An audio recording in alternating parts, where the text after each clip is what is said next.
Hello everyone, welcome to exam booster classes. आज हम आपके लिए लेके आए हैं यूपी टेट प्राइमरी का एग्जाम पेपर जो आपके कंडक्ट हुआ था 4 जुलाई 2026 को फर्स्ट शिफ्ट में। तो चलिए शुरू करते हैं हमारा पहला क्वेश्चन। पहले हम शुरुआत करते हैं सीटीपी के क्वेश्चन से। तो हमारा इसमें पहला क्वेश्चन है, थॉर्नडाइक का अभ्यास का नियम क्या बताता है? अंतर्दृष्टि समस्याओं को हल करती है, या अभ्यास संबंधों को मजबूत बनाता है, या दंड व्यवहार को कमजोर करता है, या सामाजिक अंतःक्रिया करता है? तो इसका सही जवाब हो जाएगा ऑप्शन नंबर बी कि अभ्यास संबंधों को मजबूत करता है। ठीक है, तो ऑप्शन नंबर बी यहाँ पे आपका सही जवाब हो जाएगा। नेक्स्ट क्वेश्चन है कि संतुलित बाल विकास के लिए ध्यान देने की आवश्यकता है। केवल आनुवंशिकता पर, केवल शैक्षणिक पक्ष पर, केवल अनुशासन पर, या फिर शारीरिक, मानसिक, भावात्मक और रचनात्मक पहलू पर? तो ये सभी पर देने की आवश्यकता होती है। तो ऑप्शन नंबर डी यहाँ पे आपका सही जवाब हो जाएगा। नेक्स्ट क्वेश्चन है कि जीन पियाजे के अनुसार मूर्त संक्रियात्मक अवस्था यानी कि कंक्रीट ऑपरेशनल स्टेज में बच्चे क्रमबद्धता का प्रदर्शन करते हैं। ऑप्शन ए है वस्तु को तार्किक क्रम में व्यवस्थित करना, या फिर काल्पनिक परिदृश्यों की कल्पना करना, अमूर्त प्रतीकों का प्रयोग करना, या फिर अहम केंद्रित विचार प्रदर्शित करना। तो इसका सही ऑप्शन हो जाएगा ऑप्शन नंबर ए, वस्तुओं को तार्किक क्रम में व्यवस्थित करना। ठीक है, अब नेक्स्ट क्वेश्चन है कि वाक बाधित यानी कि जिसमें बोलने की कठिनाई वाला बच्चा अपने अधिगम को सबसे अच्छी तरह निम्नलिखित में से किस माध्यम से प्रदर्शित कर सकता है? कक्षा की गतिविधियों के दौरान मौन रहना? बिल्कुल नहीं। अभिव्यक्ति के वैकल्पिक तरीके, या फिर सहपाठियों के साथ प्रतिस्पर्धी भाषण गतिविधियां, या फिर कक्षा में बॉक्स के सामने मौखिक पाठ करना? तो ये हो जाएगा अभिव्यक्ति के वैकल्पिक तरीकों का हम उपयोग करेंगे। ठीक है, तो ऑप्शन नंबर बी यहाँ पे आपका सही जवाब हो जाएगा। अब नेक्स्ट क्वेश्चन है कि धार्मिक भेदभाव का सामना करने वाला बच्चा का अनुभव कर सकता है, किससे अनुभव कर सकता है? भावात्मक तनाव को अनुभव कर सकता है, बेहतर प्रदर्शन, या फिर प्रतिवाद यानी कि प्रतिक्रिया संबंधी समस्याएं, या फिर सकारात्मक भावनाएं? तो इसमें से कौन सा ऑप्शन सही हो जाएगा?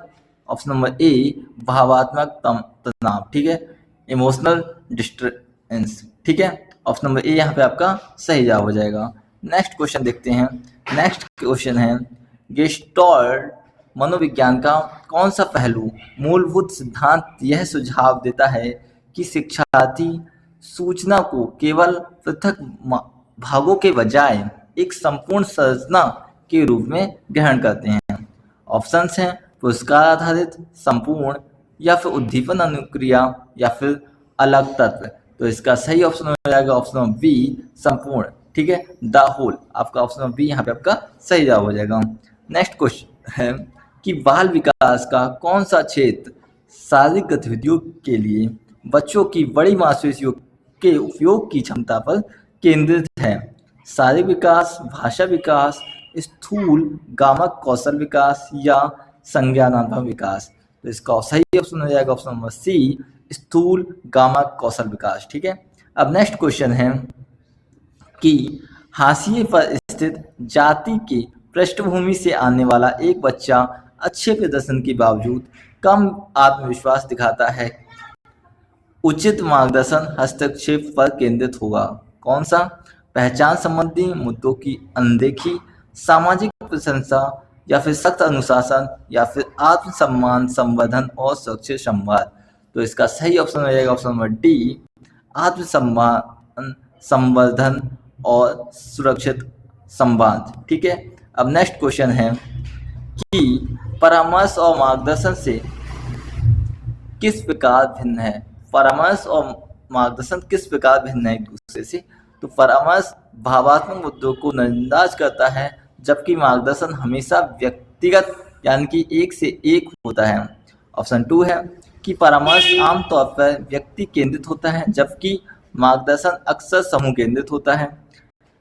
नेक्स्ट ऑप्शन है मार्गदर्शन केवल कैरियर के लिए होता है और प्रकृति में उपचारात्मक होता है, या फिर परामर्श केवल वयस्कों और बहिर्मुखी स्वभाव वाले लोगों के लिए होता है। तो ये आपका कौन सा ऑप्शन सही हो जाएगा? इसमें आपका ऑप्शन नंबर बी यहाँ पे आपका सही हो जाएगा। परामर्श आमतौर पर व्यक्ति केंद्रित होता है, जबकि मार्गदर्शन अक्सर समूह केंद्रित होता है। ठीक है, तो ऑप्शन बी यहाँ पे आपका सही जवाब हो जाएगा। नेक्स्ट क्वेश्चन है कि एक विद्यार्थी बार बार अभ्यास करने के बाद अपनी लिखावट में सुधार करता है, यह थॉर्नडाइक के किस नियम को दर्शाता है? अंतर्दृष्टि का सिद्धांत, सामाजिक अधिगम, अभ्यास का नियम या फिर प्रभाव का नियम? तो ये आपका ऑप्शन बी सही हो जाएगा, अभ्यास का नियम। अब नेक्स्ट क्वेश्चन है कि पियाजे के संज्ञानात्मक विकास के सिद्धांत के अनुसार औपचारिक संक्रियात्मक अवस्था की सबसे विशिष्ट क्षमता कौन सी होती है? केवल मूर्त वस्तुओं के बारे में सोचना, कारण और प्रभाव को समझने में कठिनाई, प्रयास और त्रुटि समस्या समाधान या फिर अमूर्त और तार्किक तर्क? तो इसका कौन सा ऑप्शन सही हो जाएगा? इसका ऑप्शन डी आपका सही हो जाएगा, अमूर्त और तार्किक तर्क। ठीक है, अब नेक्स्ट क्वेश्चन है कि जब बच्चे किसी काम को करने के तरीके की योजना बनाते हैं तो वे किसका इस्तेमाल कर रहे होते हैं?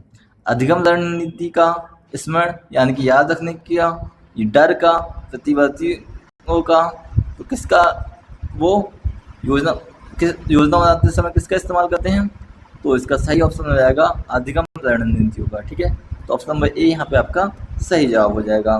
नेक्स्ट क्वेश्चन है कि कक्षा में भावात्मक सुरक्षा बच्चों की सहायता करती है, किसमें? पीछे हटने में, आत्मविकास के साथ भाग लेने में, गलतियों से डरने में या फिर काम से बचने में? तो ये यहाँ पे आपका ऑप्शन बी सही हो जाएगा, आत्मविश्वास के साथ भाग लेने में। ठीक है, अब नेक्स्ट क्वेश्चन है कि एक शिक्षक जानबूझकर ऐसी उलझन भरी स्थिति प्रस्तुत करता है जो बच्चे की मौजूदा विचारों को चुनौती देती है। यह रणनीति बढ़ावा देती है, किसका बढ़ावा देती है?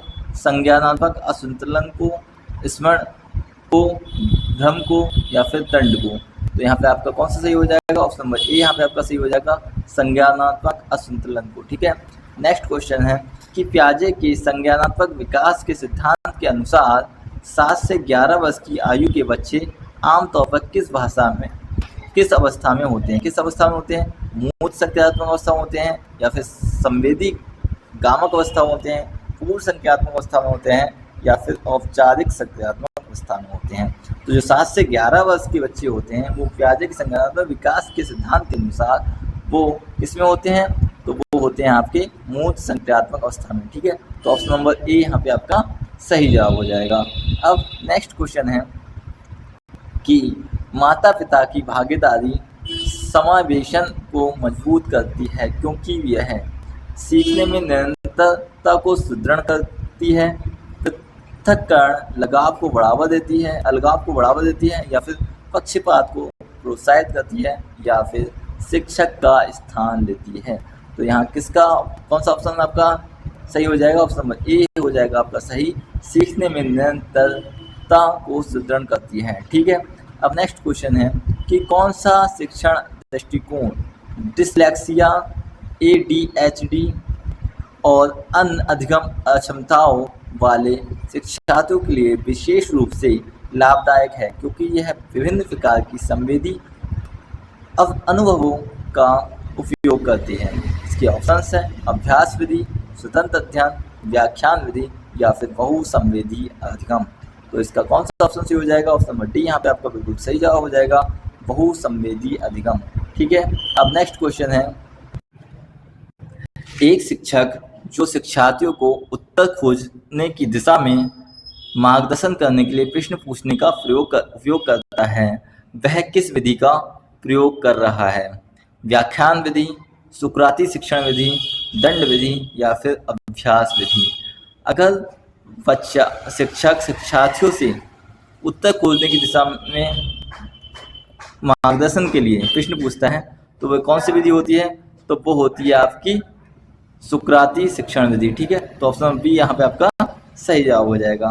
नेक्स्ट क्वेश्चन है कि सांस्कृतिक समावेशन के लिए शिक्षकों को क्या करना चाहिए? और इसके ऑप्शन है विभिन्न सांस्कृतिक उदाहरणों को एकीकृत करना, भिन्नताओं को अनदेखा करना, संवाद को हतोत्साहित करना या फिर एक रूपता को बढ़ावा देना? तो यहाँ पे आपका सही ऑप्शन हो जाएगा ऑप्शन नंबर ए, विभिन्न सांस्कृतिक उदाहरणों को एकीकृत करना। ठीक है, अब आपका नेक्स्ट क्वेश्चन है कि शिक्षण को सर्वोत्तम रूप से इस प्रकार परिभाषित किया जा सकता है, कैसे?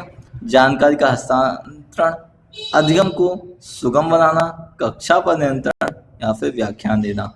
तो यहाँ पे आपका ऑप्शन बी यहाँ पे आप बिल्कुल सही जवाब हो जाएगा कि अधिगम को सुगम बनाना। ठीक है, अब आपके नेक्स्ट क्वेश्चन है 21 कि एक शिक्षण दृष्टिकोण जिसमें शिक्षक सीधी शिक्षा विद्यार्थियों को अवधारणाओं, विचारों और सिद्धांतों को समझाता है, क्या कहलाता है? परियोजना विधि कहलाती है, अन्वेषणात्मक शिक्षण कहलाता है, खोज अधिगम कहलाता है या फिर व्याख्यानात्मक शिक्षण कहलाता है। तो इसका सही जवाब हो जाएगा ऑप्शन नंबर डी, व्याख्यानात्मक शिक्षण। ठीक है, अब आपका नेक्स्ट क्वेश्चन है कि वे तकनीकें जो शिक्षार्थियों को उनकी सोच के प्रति जागरूक होने और उनके सीखने के तरीकों पर विचार करने में सहायता करती हैं, उन्हें क्या कहा जाता है? अभिप्रेरणात्मक तकनीकें, व्यवहारात्मक रणनीतियाँ, अधिसंज्ञानात्मक रणनीतियाँ या फिर रटकर याद करने वाली विधियाँ।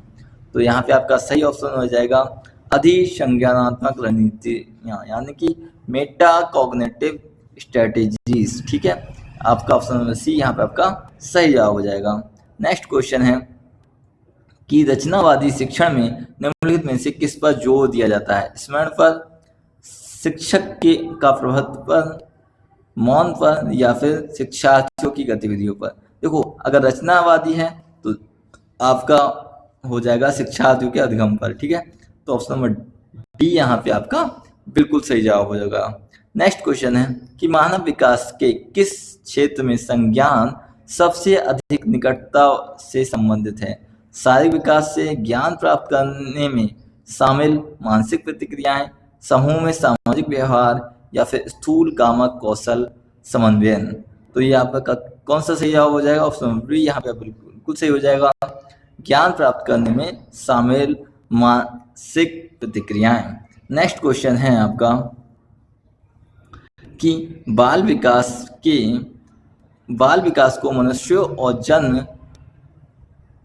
में जन्म और जीवन के किस अवस्था के बीच होने वाली जैविक, मनोवैज्ञानिक और भावात्मक परिवर्तनों के अनुरूप से परिभाषित किया गया है? वयस्कता, किशोरावस्था का अंत, परिपक्वता या फिर प्रारंभिक बाल्यावस्था? तो इसका सही ऑप्शन हो जाएगा ऑप्शन नंबर 2, किशोरावस्था का अंत। ठीक है, द एंड ऑफ एडोलेसेंस। ठीक है, अब नेक्स्ट क्वेश्चन है आपका कि थॉर्नडाइक के सीखने की प्राथमिक नियमों में कौन सा नियम यह सुझाव देता है कि जब किसी स्थिति में की पुनरावृत्ति होती है तो वह अनुक्रिया जिसके साथ कोई संतोषजनक स्थिति उत्पन्न होती है उसके दोबारा होने की संभावना अधिक होती है? किसका नियम है? प्रभाव का नियम है, बहुप्रतिक्रिया का नियम है, तत्परता का नियम है या फिर अभ्यास का नियम है? तो इसका सही ऑप्शन हो जाएगा प्रभाव का नियम। ठीक है, तो ऑप्शन नंबर ए यहाँ पे आपका सही जवाब हो जाएगा। नेक्स्ट क्वेश्चन है कि सीखने में कठिनाई की शीघ्र पहचान में सहायता मिलती है, किसमें सहायता मिलती है? स्थायी रूप से लेबल लगाने में या फिर विलंबित हस्तक्षेप, बहिष्करण या फिर समय पर उपचारात्मक सहायता? तो इसका कौन सा ऑप्शन हो जाएगा? ऑप्शन नंबर डी, समय पर उपचारात्मक सहायता। ठीक है, अब नेक्स्ट क्वेश्चन है कि क्रिया प्रसूत अनुकूलन में रूपण का तात्पर्य क्या है? तो रूपण का तात्पर्य क्या होता है? अंतर्दृष्टि निर्माण या फिर प्रतिवर्ती युग्मन या फिर कृमक सन्निकटनों का कृमक पुनर्वलन या फिर दंड? तो इसका सही ऑप्शन हो जाएगा ऑप्शन नंबर सी, कृमक सन्निकटनों का कृमक पुनर्वलन। ठीक है, अब नेक्स्ट क्वेश्चन है आपका कि वह शिक्षण विधि जिसमें विद्यार्थियों अपने स्वयं के अवलोकन और प्रयोगों के माध्यम से तथ्यों और समाधानों की खोज करते हैं, कौन सी विधि कहलाती है? अभ्यास विधि, व्याख्यान विधि, प्रदर्शन विधि या फिर अन्वेषण विधि? तो ये कहलाती है आपकी अन्वेषण विधि, यानी कि ऑप्शन डी यहाँ पे आपका बिल्कुल सही जवाब हो जाएगा। नेक्स्ट क्वेश्चन है कि थॉर्नडाइक के प्रयास एवं त्रुटि सिद्धांत का तात्पर्य है कि अधिगम निम्नलिखित में के बीच संबंध स्थापित करने का परिणाम है। उद्दीपक और अनुक्रियाएं, प्रकृति और पालन पोषण, सामाजिक समूह और व्यक्ति, या फिर विचार और भावनाएं। तो इसका सही ऑप्शन हो जाएगा ऑप्शन नंबर ए, उद्दीपक और अनुक्रियाएं। ठीक है, तो ये हो गए हमारे सीडीपी के 30 क्वेश्चन। तो चलिए अब चलते हैं नेक्स्ट क्वेश्चन पर, जो है आपका हिंदी। अब हिंदी के क्वेश्चन देखते हैं। हिंदी में हमारा पहला क्वेश्चन है कि नयन का तद्भव रूप है। तो नयन का तद्भव रूप है आपका आंख। ठीक है, ऑप्शन नंबर डी यहाँ पे आपका सही जवाब हो जाएगा। नेक्स्ट क्वेश्चन है कि किस शब्द में दो मात्राएं हैं। दो मात्राएं किसमें है? फल में है, काल में है, किताब में है, या फिर जलीय में है। तो ये किसमें है आपके? तो ये है आपके किताब में दो मात्राएं, एक छोटी की एक आ की। तो यहाँ पे किताब। नेक्स्ट क्वेश्चन है कि निम्नलिखित में से नकारात्मक वाक्य कौन सा है? कौन सा नकारात्मक वाक्य है? वह घर नहीं गया। तो यही आपका नकारात्मक वाक्य है कि वह घर नहीं गया। ठीक है, अब नेक्स्ट क्वेश्चन है जगत प्लस नाथ का संधि विच्छेद क्या हो जाएगा? तो ये हो जाएगा जगतनाथ, यानी कि ऑप्शन नंबर 2 यहाँ पे आपका सही जवाब हो जाएगा। नेक्स्ट क्वेश्चन है कि अनुनासिक का उच्चारण करते समय हवा कहाँ से निकलती है? नाक और मुंह से निकलती है, या फिर नाक से निकलती है, या गले और नाक से निकलती है, या फिर मुंह से निकलती है?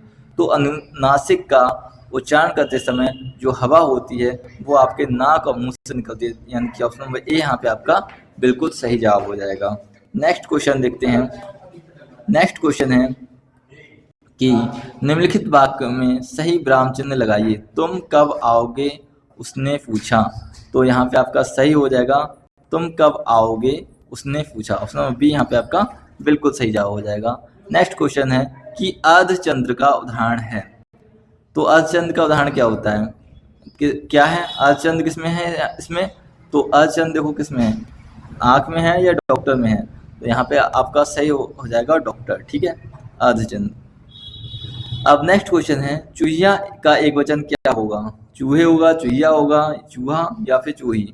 तो ये हो जाएगा आपका चूहिया। ठीक है, ऑप्शन नंबर सी यहाँ पे आपका बिल्कुल सही जवाब हो जाएगा। नेक्स्ट क्वेश्चन है कि मनः प्लस बल का संधि रूप क्या हो जाएगा? तो मनः प्लस बल का संधि विच्छेद हो जाएगा आपका मनोबल। ठीक है, आपका ऑप्शन नंबर ए यहाँ पे आपका बिल्कुल सही जवाब हो जाएगा। नेक्स्ट क्वेश्चन है कि दुकान पर ताजे फल मिल रहे हैं। इस वाक्य में कौन सा विशेषण है? दुकान पर ताजे फल मिल रहे हैं गुणवाचक विशेषण है, परिमाणवाचक है, सार्वनामिक है, या फिर संख्यावाचक विशेषण है? तो इसमें आपका विशेषण कौन सा है? गुणवाचक, क्योंकि ताजे फल मिल रहे हैं, गुड़ की बात कर रहा है वो। नेक्स्ट क्वेश्चन है कि अनुभव चंद्रिका किसकी रचना है?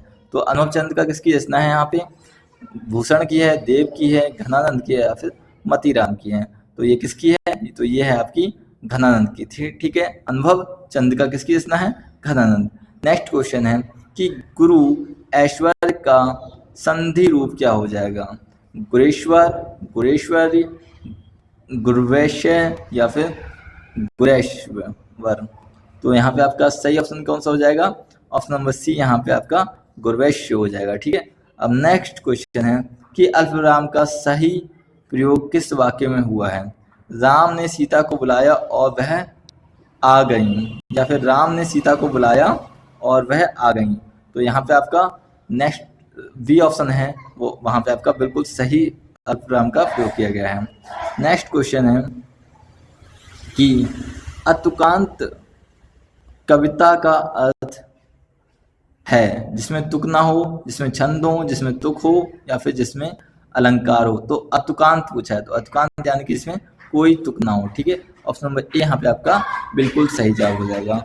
नेक्स्ट क्वेश्चन है कि पिताजी समाचार पत्र पढ़ रहे हैं। इस वाक्य में कौन सी क्रिया है? समाचार पत्र पढ़ रहे हैं तो कर्मक क्रिया है, अकर्मक क्रिया है, सकर्मक क्रिया है, या फिर प्रेरणार्थक क्रिया है? तो इसका सही ऑप्शन हो जाएगा आपका ऑप्शन नंबर डी। ठीक है, यानी कि ये एक सकर्मक क्रिया है। ठीक है, अब नेक्स्ट क्वेश्चन है कि चांद का मुंह टेढ़ा है, इस काव्य की रचना है। किसकी रचना है ये? सूर्यकांत त्रिपाठी निराला की है, महादेव वर्मा की है, या फिर श्यामानंद किशोर की है, या फिर गजानन माधव मुक्तिबोध की है। तो जो चांद का मुंह टेढ़ा है ये काव्य लिखा था आपने गजानन माधव मुक्तिबोध।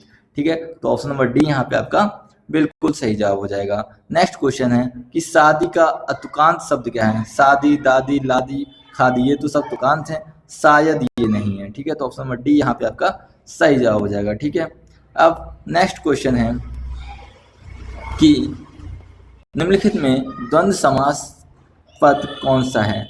नीलकंठ, पीताम्बर, दाल रोटी, या फिर अन्याय। तो यहाँ पे द्वंद्व समास आपका कौन सा हो जाएगा? ये हो जाएगा दाल रोटी में। ठीक है, ऑप्शन नंबर बी यहाँ पे आपका सही जवाब हो जाएगा। नेक्स्ट क्वेश्चन है कि ऊंची दुकान फीका पकवान का अर्थ क्या है? खुश रहना, दिखावा ज्यादा, गुणवत्ता कम, कम भोजन, या फिर मेहनत कम। तो इसका सही ऑप्शन हो जाएगा ऑप्शन नंबर 2, दिखावा ज्यादा और गुणवत्ता कम। ठीक है, नेक्स्ट क्वेश्चन है कि आसमान सिर पर उठाना का अर्थ क्या है? सोना, शांत रहना, बहुत शोर मचाना, या फिर काम करना। तो आसमान सिर पर उठाना यानी कि बहुत शोर मचाना। नेक्स्ट क्वेश्चन है कि वाह और वाह में क्या अंतर है? वाह एक अजस्वर है और वाह व्यंजन है, दोनों स्वर हैं, दोनों समान है, या फिर वाह ओष्ठ है और वाह दंतोष्ठ है। तो यहाँ पे आपका सही ऑप्शन हो जाएगा ऑप्शन नंबर डी, वाह आपका ओष्ठ हो जाएगा, वाह आपका दंतोष्ठ हो जाएगा। ठीक है, अब नेक्स्ट क्वेश्चन है कि निम्नलिखित में से सामान्य वर्तमान काल का उदाहरण कौन सा है? वह गया होगा, या फिर वह जाता है, वह गया, मैं गया, या फिर वह आता था। तो यहाँ पे आपका सही ऑप्शन हो जाएगा ऑप्शन नंबर बी, वह गया है। नेक्स्ट क्वेश्चन है कि असत्य शब्द में उपसर्ग है। असत्य में उपसर्ग कौन सा हो जाएगा? उपसर्ग यानी कि जो पहले लगते हैं, तो उपसर्ग यहाँ पे हो जाएगा आ। ठीक है, अब नेक्स्ट क्वेश्चन है कि धर्म प्लस अर्थ का संधि क्या होगा? धर्म अर्थ, धर्मार्थ, धर्मार्थ, या फिर धर्मार्थ। तो यहाँ पे आपका सही ऑप्शन हो जाएगा ऑप्शन नंबर बी, धर्मार्थ। ठीक है, अब नेक्स्ट क्वेश्चन है कि ई मात्रा का प्रयोग करके बना 2 अक्षरों का शब्द है। रवि, कवि, की, या फिर नीर। तो छोटी की मात्रा का प्रयोग करके कौन सा बना है? आपका रवि। ठीक है, अब नेक्स्ट क्वेश्चन है कि नदी शब्द में दी में कौन सी मात्रा का प्रयोग किया गया है? दीर्घ, विलुप्त, प्लुप्त, या फिर अधस्वर, या फिर हस्व। तो ये बड़ी नदी है वह दी है, वो बड़ी की मात्रा लगी है, तो इसमें कौन सा आपका कौन सी मात्रा हो जाएगी? तो ये मात्रा हो जाएगी आपकी दीर्घ। ठीक है, अब नेक्स्ट क्वेश्चन है कि घ और न में से मिलकर निम्नलिखित संयुक्ताक्षर होगा। घन, घन, घान, या फिर अघन। तो यहाँ पे आपका ऑप्शन नंबर हो जाएगा सी, आपका बिल्कुल सही जवाब। अब नेक्स्ट क्वेश्चन है कि गद्यांश दिया गया है, उसमें से हमें आंसर छांटने हैं। गद्यांश को पढ़ते हैं। मित्रता जीवन का एक महत्वपूर्ण हिस्सा है जो व्यक्ति को मानसिक और भावनात्मक सहायता प्रदान करती है। सच्चा मित्र वही होता है जो सुख दुख के साथ निभाए और सही मार्गदर्शन दे। आज के समय में कई लोग स्वार्थ के आधार पर मित्रता करते हैं जो अधिक समय तक नहीं टिकती। सच्ची मित्रता विश्वास, ईमानदारी, समझदारी पर आधारित होती है। ऐसे मित्र जीवन को सरल, सुखद बना देते हैं और तथा अधिक कठिन परिस्थितियों में भी हिम्मत बनाए रखते हैं। अब हम गद्यांश के आपके क्वेश्चन देखेंगे। तो हमारा उसमें क्वेश्चन है, गद्यांश के अनुसार किस प्रकार की मित्रता अधिक समय तक नहीं टिकती? नहीं टिकती की बात हो रही है। सच्ची मित्रता, स्वार्थ पर आधारित मित्रता, या फिर ईमानदार मित्रता, या फिर गहरी मित्रता। तो जो स्वार्थ पर आधारित मित्रता होती है वो अधिक समय तक नहीं टिकती है। ऑप्शन नंबर बी यहाँ पे आपका बिल्कुल सही जवाब हो जाएगा। नेक्स्ट क्वेश्चन है कि गद्यांश के अनुसार सच्ची मित्रता किन गुणों पर आधारित होती है? प्रतिस्पर्धा, दिखावा, धन और शक्ति, और विश्वास, ईमानदारी और समझदारी। तो यहाँ पे आपका ऑप्शन नंबर डी यहाँ पे आपका बिल्कुल सही जवाब हो जाएगा। नेक्स्ट क्वेश्चन है कि गद्यांश के अनुसार सच्चा मित्र कौन होता है? वो जो स्वार्थी होता है? नहीं, जो हर परिस्थिति में साथ दे वही आपका सच्चा मित्र है। तो ठीक है, तो यह हो गया आपके हिंदी के 30 क्वेश्चंस। तो चलिए अब आ जाते हैं हम अपने नेक्स्ट क्वेश्चन पर, जो है आपका संस्कृत। ठीक है, अब संस्कृत के हम चलिए क्वेश्चन करते हैं। कंठस्थ वर्ण में कौन सा स्वर आता है, ई, ला, ए या फिर आ? तो कंठस्थ में आता है आपका आ। ठीक है, ऑप्शन नंबर डी यहाँ पे आपका सही जवाब हो जाएगा। नेक्स्ट क्वेश्चन है कि संख्या 5 का संस्कृत रूप कौन सा हो जाएगा, तो ये हो जाएगा पंच। नेक्स्ट क्वेश्चन है नीलकंठ शब्द में समास विग्रह किस रूप में उचित होता है, तो यहाँ पे आपका हो जाएगा ऑप्शन नंबर 2, नीलकंठ यस्य सा।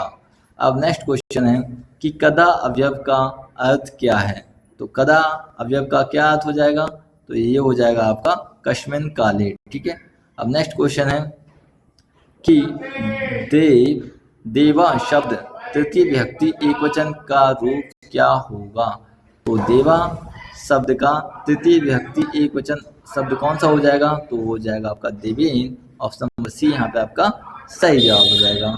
अब नेक्स्ट क्वेश्चन है गायको शब्द किस वचन का रूप है, द्विवचन, नपुंसकलिंग, बहुवचन या फिर एक वचन? तो इसका सही ऑप्शन हो जाएगा ऑप्शन नंबर बी, द्विवचन। ठीक है, अब आपके पद्यांश गद्यांश दिया गया है, गद्यांश में से आपके प्रश्न पूछे गए हैं। व्यायामा सदृश बलाय स्वस्थ चाय चा आवश्यकता अस्ति, ये छात्रा प्रतिदिनं व्यायामं कुर्वन्ति ते स्वस्था उत्साहपूर्ण च भवन्ति। प्रातःकाले शुद्धवाष्यो भ्रमण अपि हितकरम् अस्ति, स्वस्थे शरीरे मन अपि प्रसन्नं भवति। अब इसके क्वेश्चंस देखते हैं। व्यायाम कस्य बालाय आवश्यक का अस्ति, कक्षाय, जलस्य, पुस्तकस्य या फिर शय्यस्य? तो आपका ऑप्शन नंबर डी यहाँ पे आपका बिल्कुल सही जवाब हो जाएगा। अब नेक्स्ट क्वेश्चन देखते हैं। प्रतिदिन व्यायाम कुर्वन्ति छात्रा कथम भवन्ति, आलस्या, भीता, स्वस्था और उत्साहपूर्णा च और खिन्ना? तो यहाँ पे आपका ऑप्शन नंबर सी यहाँ पे आपका बिल्कुल सही जवाब हो जाएगा, स्वस्था उत्साहपूर्णा च। नेक्स्ट क्वेश्चन है प्रातः काले किम हितकारी अस्ति, निंदा, शुद्ध वायु भ्रमण या फिर अधिक भोजनम या फिर विवादम? तो शुद्ध वायु भ्रमण आपका बिल्कुल सही जवाब हो जाएगा। नेक्स्ट क्वेश्चन है विद्यालय में कौन सा समास माना जाता है, अव्ययीभाव, द्वंद्व, षष्ठी तत्पुरुष या फिर बहुव्रीहि? तो यहाँ आपका सही ऑप्शन हो जाएगा ऑप्शन नंबर सी, षष्ठी तत्पुरुष। ठीक है, अब आपके नेक्स्ट क्वेश्चन है कि गुरुवे नमः में गुरुवे कौन सी विभक्ति है, तो यहाँ पे गुरुवे है आपकी चतुर्थी विभक्ति। अब नेक्स्ट क्वेश्चन है गंगा जलम का सही विग्रह क्या हो जाएगा, तो हो जाएगा गंगाया जलम। ठीक है, ऑप्शन नंबर सी यहाँ पे आपका सही जवाब हो जाएगा। नेक्स्ट क्वेश्चन है उपधावम में धातु पिलव प्रत्यय में कौन सा रूप है, तो यहाँ पे आपका कौन सा रूप हो जाएगा, वो हो जाएगा उपधाव्य। नेक्स्ट क्वेश्चन है मेरु बालिकाए उपकरणम गच्छन्ति वाक्य में बालिकाए किस कारक में है, तो ये आपके संप्रदान कारक में। ठीक है, ऑप्शन नंबर सी यहाँ पे आपका बिल्कुल सही जवाब हो जाएगा। नेक्स्ट क्वेश्चन देखते हैं, क्वेश्चन नंबर 75 की धावम धातु का प्रथम पुरुष वचन लकार का रूप कौन सा हो जाएगा, वो हो जाएगा आधावत। अब नेक्स्ट क्वेश्चन है देवा शब्द का प्रथम विभक्ति एक वचन रूप क्या हो जाएगा, तो वो हो जाएगा आपका देवम, देवा। ऑप्शन नंबर आपका डी यहाँ पे आपका बिल्कुल सही जवाब हो जाएगा। नेक्स्ट क्वेश्चन है कि निम्नलिखित में से पुल्लिंग शब्द कौन सा होगा, तो पुल्लिंग शब्द है यहाँ पे आपका बालक। ठीक है, अब नेक्स्ट क्वेश्चन है बालिका लेख लिखती है का संस्कृत अनुवाद क्या हो जाएगा, तो बालिका लेख लिखती है इसका संस्कृत अनुवाद हो जाएगा बालिका लेखम लिखती। ऑप्शन नंबर बी यहाँ पे आपका सही जवाब हो जाएगा।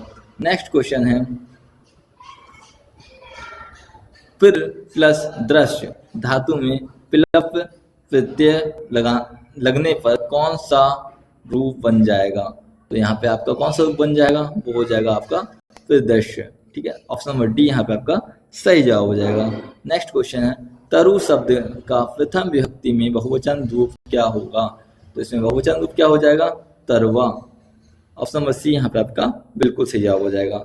नेक्स्ट क्वेश्चन है शिक्षण शिक्षण किरण प्रश्न पूछते वाक्य किस वाक्य का वाच्य का उदाहरण है, तो ये किस वाच्य का उदाहरण है, तो ये है आपका ऑप्शन नंबर ए कर्मवाच्य। ठीक है, अब नेक्स्ट क्वेश्चन है क्वेश्चन नंबर 82 खादा धातु का मध्य पुरुष एक वचन का रूप कौन सा हो जाएगा, तो इसमें आपका कौन सा रूप हो जाएगा, ये हो जाएगा आपका खादसी। ऑप्शन नंबर सी यहाँ पे आपका बिल्कुल सही जवाब है। नेक्स्ट क्वेश्चन है कि संख्या 3 का संस्कृत रूप क्या हो जाएगा, तो वो होता है आपका त्रिया। ऑप्शन नंबर बी यहाँ पे आपका सही जवाब हो जाएगा। नेक्स्ट क्वेश्चन है वापी शब्द का प्रथम बहुवचन रूप कौन सा हो जाएगा, तो वापी शब्द का प्रथम बहुवचन रूप आपका कौन सा हो जाएगा, तो वो हो जाएगा आपका व्याप्या। ऑप्शन नंबर बी यहाँ पे आपका सही जवाब हो जाएगा। नेक्स्ट क्वेश्चन है कि निम्नलिखित में से कौन तालव्य वर्णों का समूह कौन सा है, तो वो हो जाएगा चा छा जा झा। ऑप्शन नंबर बी यहाँ पे आपका सही जवाब हो जाएगा। नेक्स्ट क्वेश्चन है कि इस किसका चिन्ह है, ये किसका चिन्ह है, तो ये आपका किसका चिन्ह हो जाएगा, ये है आपका विस्मय का चिन्ह। ठीक है, ऑप्शन नंबर बी यहाँ पे आपका सही जवाब हो जाएगा। नेक्स्ट क्वेश्चन है लघु प्लस अभ्यास का संधि रूप क्या होगा, तो लघु प्लस अभ्यास का संधि रूप आपका क्या हो जाएगा, वो हो जाएगा लघुभावाभास। ठीक है, ऑप्शन नंबर 1 आपका सही जवाब हो जाएगा। नेक्स्ट क्वेश्चन है सत प्लस भाव का संधि रूप क्या हो जाएगा, तो सत प्लस भाव का आपका संधि हो जाएगा सद्भाव। ऑप्शन नंबर बी यहाँ पे आपका सही जवाब हो जाएगा। नेक्स्ट क्वेश्चन है युवका लेखन्या लिखती वाक्य में लेखन्या किस विभक्ति का रूप है, तो लेखन्या किस विभक्ति का रूप है यहाँ पे आपका, वो है आपके तृतीय विभक्ति। अब नेक्स्ट क्वेश्चन है उपविशति शब्द में कौन सा उपसर्ग प्रयुक्त है, तो उपविशति में उपसर्ग होगा आपका उप। ठीक है, तो ऑप्शन नंबर बी यहाँ पे आपका सही जवाब हो जाएगा। तो ये हो गए आपके संस्कृत के 30 क्वेश्चंस। तो चलिए अब शुरू करते हैं हम ईवीएस के क्वेश्चन और लास्ट में करते हैं हम मैथ के क्वेश्चंस का एनालिसिस।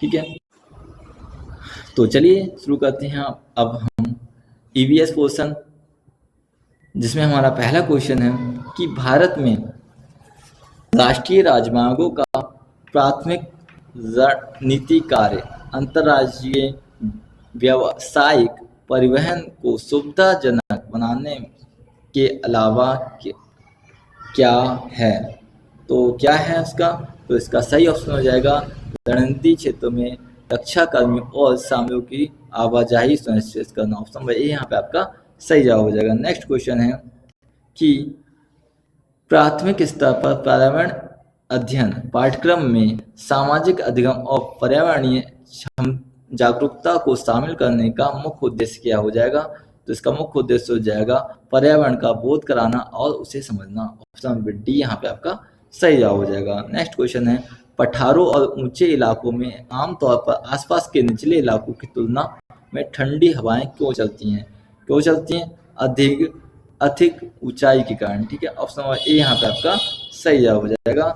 नेक्स्ट क्वेश्चन है कि किस प्रकार के घर को पारंपरिक रूप से जल आधारित जीवन शैली के प्रति अपनी अद्वितीय अनुकूलन के लिए पहचाना जाता है, तो वो है हाउस बोट यानी कि नाव घर। ऑप्शन नंबर ए यहाँ पे आपका सही जवाब हो जाएगा।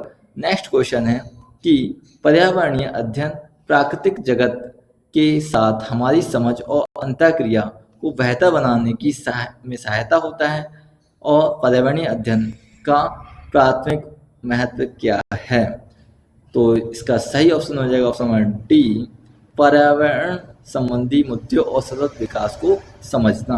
नेक्स्ट क्वेश्चन है कि अधिगम को कौन सा सिद्धांत इस बात पर जोर देता है कि समझ सबसे अच्छी तरह से अवलोकन, अनुकरण और साथियों, शिक्षकों और मार्गदर्शकों के साथ सक्रिय सहयोग के माध्यम से विकसित होती है, तो इसका सही ऑप्शन हो जाएगा ऑप्शन नंबर बी सामाजिक अधिगम सिद्धांत।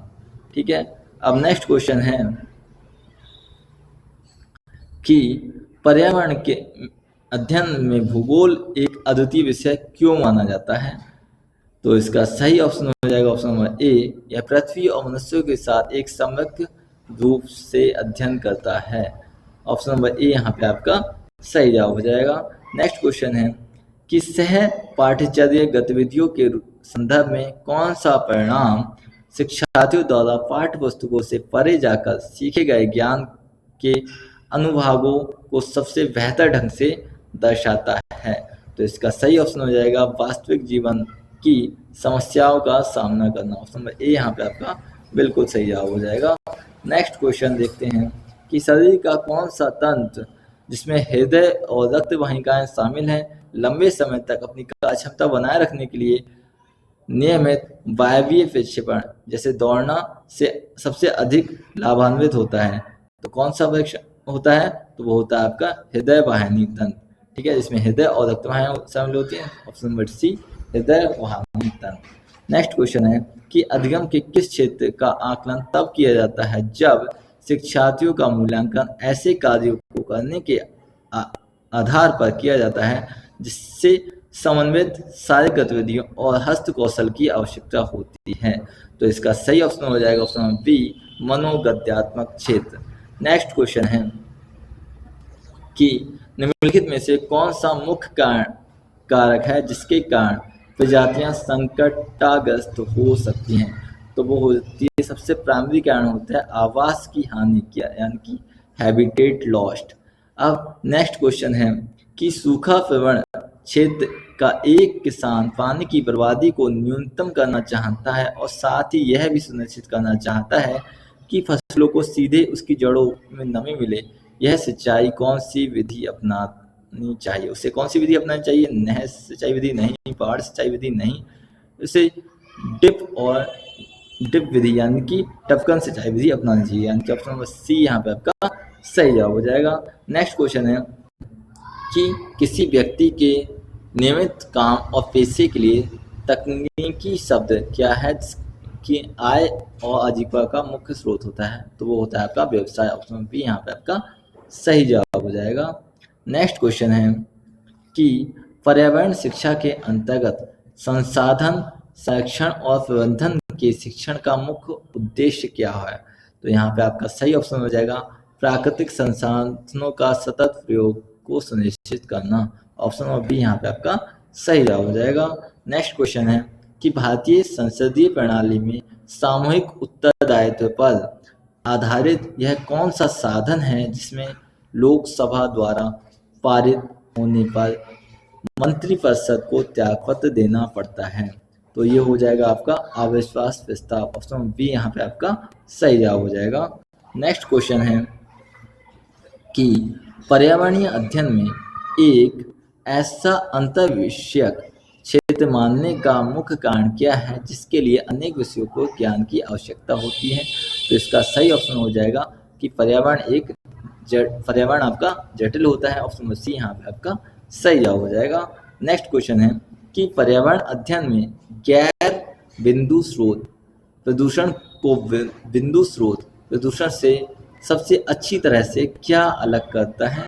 तो इसका सही ऑप्शन हो जाएगा ऑप्शन नंबर डी कृषि प्रवाह और शहरी तूफानी जल जैसे विषित स्रोतों से उत्पन्न होता है। अब आपका नेक्स्ट क्वेश्चन है 138 जीवों का कौन सा समूह मृत कार्बनिक पदार्थों में मौजूद जटिल कार्बनिक यौगिकों को सरल अकार्बनिक पदार्थों में खंडित करने का उत्तरदायी होता है? तो ये होते हैं आपके अपघटक यानी कि डिकम्पोजर्स। ऑप्शन नंबर डी यहाँ पे आपका सही जवाब हो जाएगा।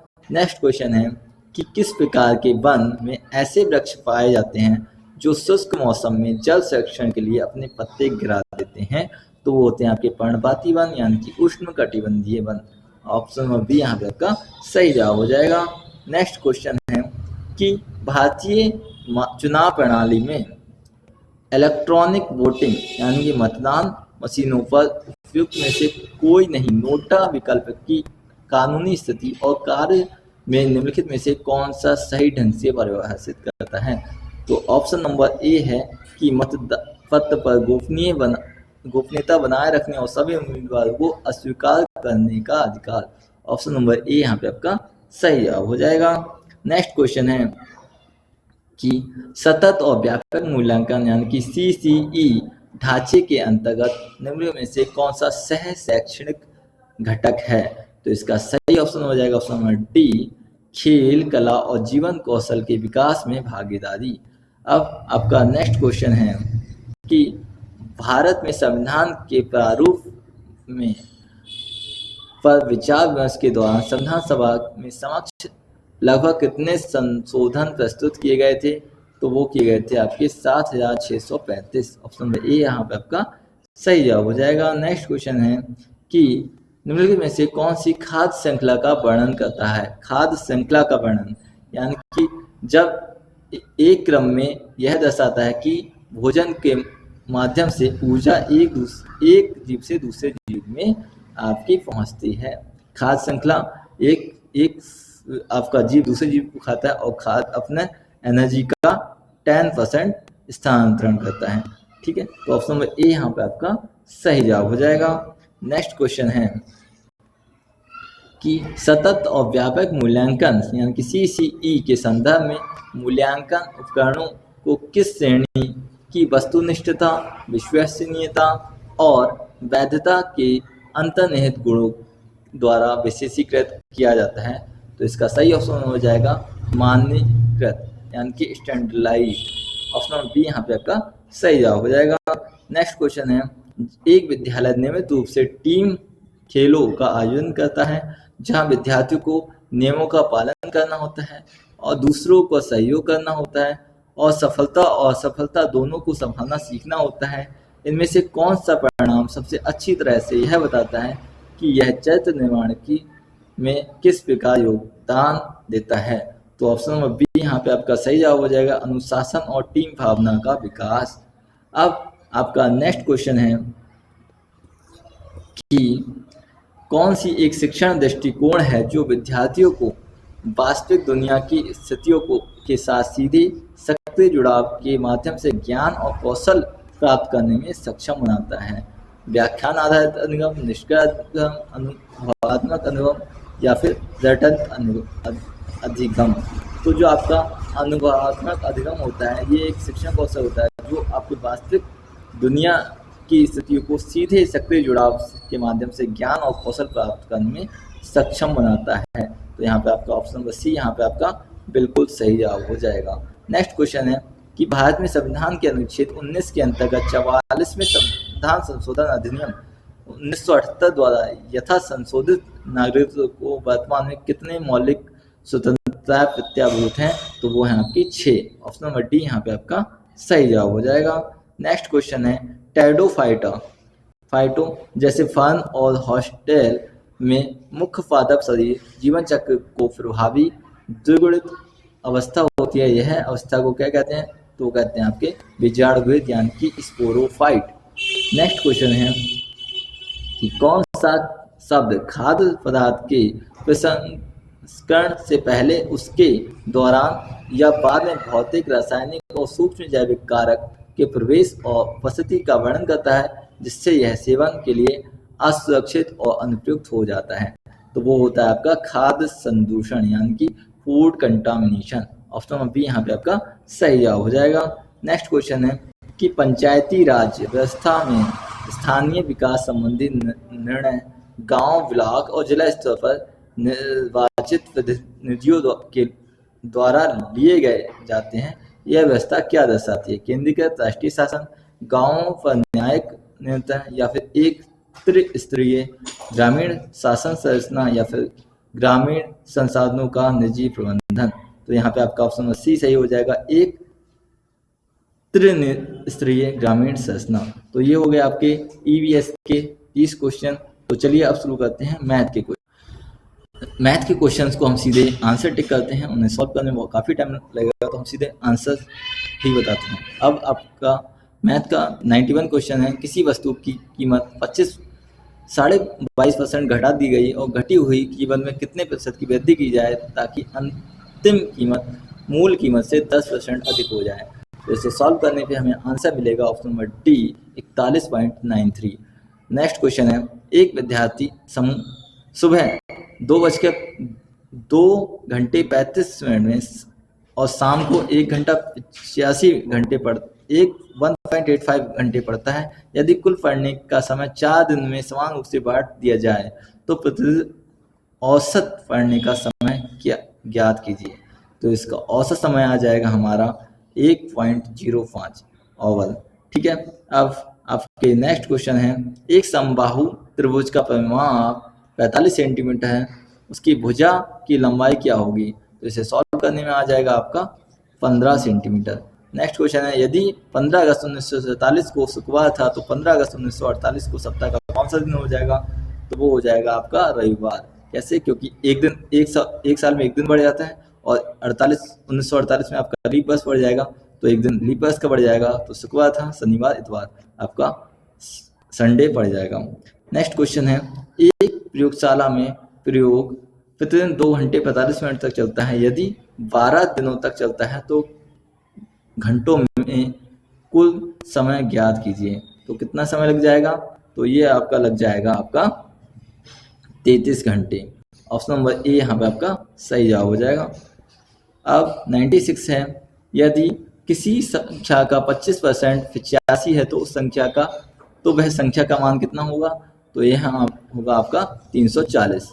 नेक्स्ट क्वेश्चन है कि त्रिभुज ए बी सी में ए 58 डिग्री है, सी 62 डिग्री है, यदि ओ परिकेंद्र है तो ए ओ सी ज्ञात कीजिए। तो ए ओ सी आपका कितना हो जाएगा। तो ये हो जाएगा आपका 120 डिग्री। ऑप्शन नंबर ए यहाँ पे आपका सही जवाब हो जाएगा। 3 पानी के पंप के अनुसार 6.25 मिनट, 8.75 मिनट और 12.5 मिनट के अंतराल पर चलते हैं, वे फिर से कितने मिनट बाद एक साथ चलेंगे। तो यहाँ पे आपका कितना हो जाएगा, वो चलेंगे 87.5 मिनट बाद। ऑप्शन नंबर डी यहाँ पे आपका सही जवाब हो जाएगा। नेक्स्ट क्वेश्चन है, यदि एक प्रिंटिंग प्रेस 3500 पुस्तकें छापने के लिए 84 किलोग्राम कागज का उपयोग करती है तो 5000 पुस्तकें छापने के लिए कितने कागज की आवश्यकता होगी। तो इसे सॉल्व करने में हमें आंसर मिलेगा 120 किलोग्राम। ऑप्शन नंबर सी यहाँ पे आपका सही जवाब हो जाएगा। नेक्स्ट क्वेश्चन है, एक बेईमान दुकानदार 1 किलोग्राम के स्थान पर 900 ग्राम वस्तु देता है लेकिन कीमत 1 किलोग्राम की लेता है, उसका लाभ प्रतिशत क्या होगा। तो उसका लाभ प्रतिशत होगा 11.11%। नेक्स्ट क्वेश्चन है, यदि ₹2000 की धनराशि पर 4 वर्ष 3 माह में 1553.757 साधारण ब्याज प्राप्त होता है तो वार्षिक ब्याज दर ज्ञात कीजिए। तो ये कितनी हो जाएगी, 18.75। ऑप्शन नंबर 1 यहाँ पे आपका सही जवाब हो जाएगा। नेक्स्ट क्वेश्चन है, 3 मशीनों को क्रमशः 5.6 घंटे, 7 घंटे और 8.4 घंटे के अंतराल पर रखरखाव की आवश्यकता होती है। यदि उनका प्रारंभ में एक साथ रखरखाव दिया गया हो तो कितने घंटे बाद उन्हें फिर से रखरखाव की आवश्यकता होगी एक साथ में। तो उन्हें एक साथ में कब आवश्यकता होगी, वो होगी आपके 84 घंटे बाद। ऑप्शन नंबर ए यहाँ पे आपका सही जवाब हो जाएगा। दी गई तालिका में ध्यानपूर्वक अवलोकन कीजिए, इसमें 2021 से 2023 तक 5 अर्थव्यवस्थाओं की जीडीपी वृद्धि दर दर्शाई गई है। आंकड़ों का विश्लेषण कीजिए और तालिका में दी गए मूल्यों के आधार पर निम्नलिखित प्रश्नों का उत्तर दीजिए। ये आपके भारत की है, चीन की अर्थव्यवस्था है, भारत, चीन, संयुक्त राज्य अमेरिका, जर्मनी और ब्राजील की अवस्था है 2000 अर्थव्यवस्था जीडीपी है 2021, 2022 और 2023 में। क्वेश्चन है, 2021 में किस देश की जीडीपी वृद्धि सबसे अधिक दर्ज की गई थी। तो 2021 में किसकी वृद्धि अधिक है, वो है इंडिया की। ठीक है, तो ऑप्शन नंबर ए यहाँ पे आपका सही जवाब हो जाएगा। अब इसे हम लगाते हैं अवरोही क्रम में व्यवस्थित कीजिए। अवरोही क्रम में जब हम इन्हें अवरोही क्रम में व्यवस्थित करेंगे तो ये कौन सा हो जाएगा आपका सही ऑप्शन, ये हो जाएगा ऑप्शन नंबर ए यहाँ पे आपका सही ऑप्शन जवाब हो जाएगा। अब नेक्स्ट क्वेश्चन है कि एक आयताकार भंडारण क्षेत्र की लंबाई और उसकी चौड़ाई से 6 मीटर अधिक है, यदि परिमाप 92 मीटर है तो क्षेत्रफल ज्ञात कीजिए। तो इसमें क्षेत्रफल कितना आ जाएगा, क्षेत्रफल आ जाएगा आपका 520 मीटर। ऑप्शन नंबर डी यहाँ पे आपका सही जवाब हो जाएगा। नेक्स्ट क्वेश्चन है, एक समकोण त्रिभुज की भुजाएं 6 सेंटीमीटर और 8 सेंटीमीटर है तो इसका परिमाप क्या हो जाएगा। तो इसका परिमाप हो जाएगा 24 सेंटीमीटर। नेक्स्ट क्वेश्चन है, 4 सेंटीमीटर भुजा वाले लंबाई वाले घन का आयतन क्या होगा। तो इसे सॉल्व करने में हमें आंसर मिलेगा 64 घन सेंटीमीटर। नेक्स्ट क्वेश्चन है कि एक आयत की लंबाई 12 सेंटीमीटर और चौड़ाई 8.6 सेंटीमीटर है, तो इसका क्षेत्रफल क्या होगा? तो इसका आंसर आ जाएगा आपका 103.2 सेंटीमीटर। नेक्स्ट क्वेश्चन है, यदि 1.5x बराबर 0.075 हो तो x का मान क्या होगा? तो यहाँ पे x का मान आ जाएगा आपका 0.05। नेक्स्ट क्वेश्चन है, यदि किसी राशि का 2.5 भाग खर्च करने के बाद शेष राशि से में 25% की वृद्धि की जाती है तो 300 रुपये हो जाता है, यदि वह राशि क्या होगी? तो वह राशि हो जाएगी आपकी, हल करने पर आपका आंसर आ जाएगा 400। ठीक है, तो ऑप्शन नंबर डी यहाँ पे आपका सही जवाब हो जाएगा। नेक्स्ट क्वेश्चन है कि त्रिभुज LMN में यदि L 85 डिग्री है और M 85 डिग्री है तो परिकेंद्र कहाँ स्थित होगा? तो परिकेंद्र कहाँ स्थित होगा? तो ये होगा आपके त्रिभुज के केंद्र पर। ऑप्शन नंबर बी यहाँ पे आपका सही जवाब हो जाएगा। नेक्स्ट क्वेश्चन है कि यदि एक घन का आयतन 216 घन सेंटीमीटर है तो उस घन की प्रत्येक भुजा की लंबाई कितनी हो जाएगी? तो वो आ जाएगी आपकी 6 सेंटीमीटर। ठीक है, तो वो आ जाएगी आपकी 6 सेंटीमीटर। नेक्स्ट क्वेश्चन है, यदि किसी संख्या का 18/5 भाग 90 है तो उस संख्या का 6/25 भाग क्या होगा? तो उसका 6/25 भाग हो जाएगा आपका 6। नेक्स्ट क्वेश्चन है, यदि एक कारखाना प्रत्येक 14 दिन में बंद होता है, यदि 1 जुलाई 2027 को कारखाना गुरुवार को बंद हुआ था तो 29 जुलाई 2027 को कारखाना किस दिन बंद होगा? तो ये आपका होगा गुरुवार को बंद। ऑप्शन नंबर ए यहाँ पे आपका सही जवाब हो जाएगा। नेक्स्ट क्वेश्चन है, यदि एक निगरानी प्रणाली प्रत्येक 45 मिनट में डेटा रिकॉर्ड करती है, यदि लगातार 3 दिनों तक चलती रहती है तो रीडिंग रिकॉर्ड की जाएगी। कितनी रीडिंग रिकॉर्ड की जाएगी? तो ये हो जाएगा आपका ऑप्शन नंबर डी 96। अब नेक्स्ट क्वेश्चन है कि एक पंप 20 मिनट में टैंक का 5/6 भाग भरता है तो पूरे टैंक को भरने में कितने मिनट लगेंगे? तो इसे सॉल्व करने में हमें आ जाएगा 24 मिनट। अब नेक्स्ट क्वेश्चन है 6435 प्लस 2876 का मान क्या हो जाएगा? तो ये इसका मान हो जाएगा 9311। नेक्स्ट क्वेश्चन है, एक दुकानदार 12 रुपए में 24 चॉकलेट खरीदता है और 20% लाभ कमाने के लिए उसे 12 रुपए में कितनी चॉकलेट बेचनी चाहिए? तो इसका ऑप्शन आ जाएगा आपका 20। ऑप्शन नंबर बी यहाँ पे आपका सही जवाब हो जाएगा। नेक्स्ट क्वेश्चन है कि 8560 की धनराशि 6.5 वार्षिक साधारण ब्याज की दर से 4 वर्षों के लिए निवेश की जाती है तो साधारण ब्याज ज्ञात कीजिए। तो यहाँ पे आपका कितना आ जाएगा? साधारण ब्याज 2225.6 रुपये। अब आपका लास्ट क्वेश्चन है मैथ का कि भारत में केंद्रीय बजट 2023-24 के अंतर्गत क्षेत्रवार व्यय आवंटन दर्शाने वाली तालिका पर ध्यानपूर्वक अवलोकन कीजिए। सभी क्षेत्रों पर व्यय राशि करोड़ों में है। तुलना कीजिए, दिए गए आंकड़ों पर निम्नलिखित प्रश्न दिए गए हैं, उनका उत्तर दीजिए। तो प्रश्न है, यदि क्षेत्र में करोड़ में सबसे अधिक व्यय आवंटन प्राप्त हुआ तो किसमें आवंटन प्राप्त हुआ? ये हो गया आपका ब्याज भुगतान में। ठीक है, तो ऑप्शन नंबर डी यहाँ पे आपका सही जवाब हो जाएगा।